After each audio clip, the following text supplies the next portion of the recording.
Now, truth number 3 is that everyone matters.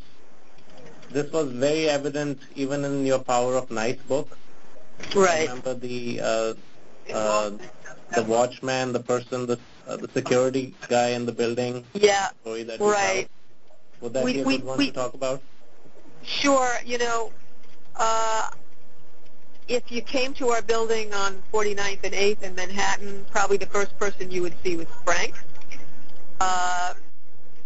Frank is our security guard, and he's the best sales guy we've got. And you know what? He doesn't even work at our company, and he's obviously not a sales guy.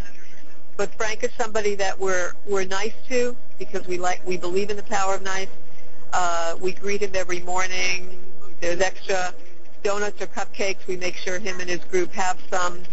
We're always exchanging friendly banter with Frank because we respect him, and he's guarding our building and keeping it safe. Little did we know one day the power of nice would pay off in this whole notion of everyone matters.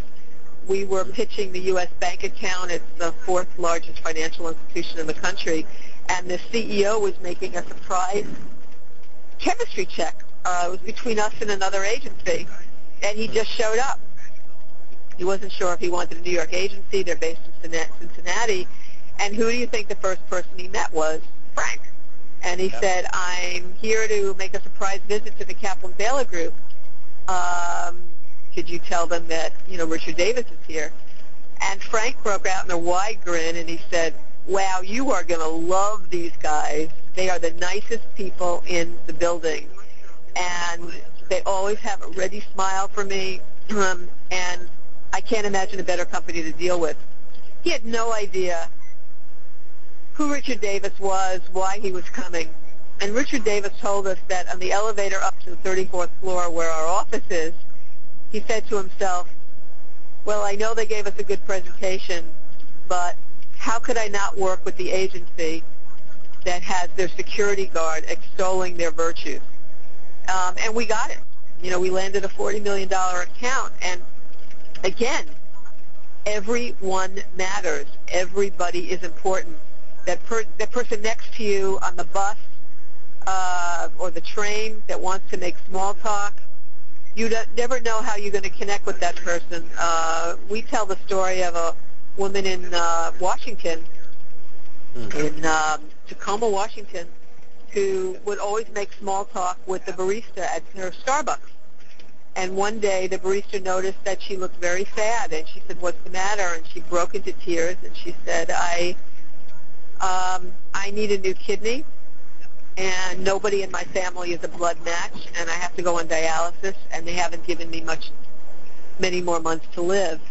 And do you know, because of the small talk that she had exchanged with the barista leaned over, took her hand, and said, you know what? I'm going to get tested for you. Guess what? She was a perfect blood match. She donated her kidney. They're both grandmothers now. We actually invited them to New York and did a little those two women, extraordinary women. And if you go to YouTube and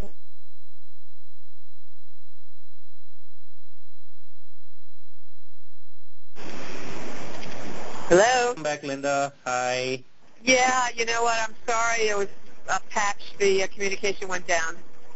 Not a problem. You were just saying that if someone were to look on YouTube, you were, of course, talking about the story of Anna Marie and Sandy at the Starbucks in Tacoma. That's right. You go onto YouTube for The Power of Small Talk, you'll see this video, or on our book website, thepowerofsmallbook.com. It's quite an amazing little film. These ladies are incredible.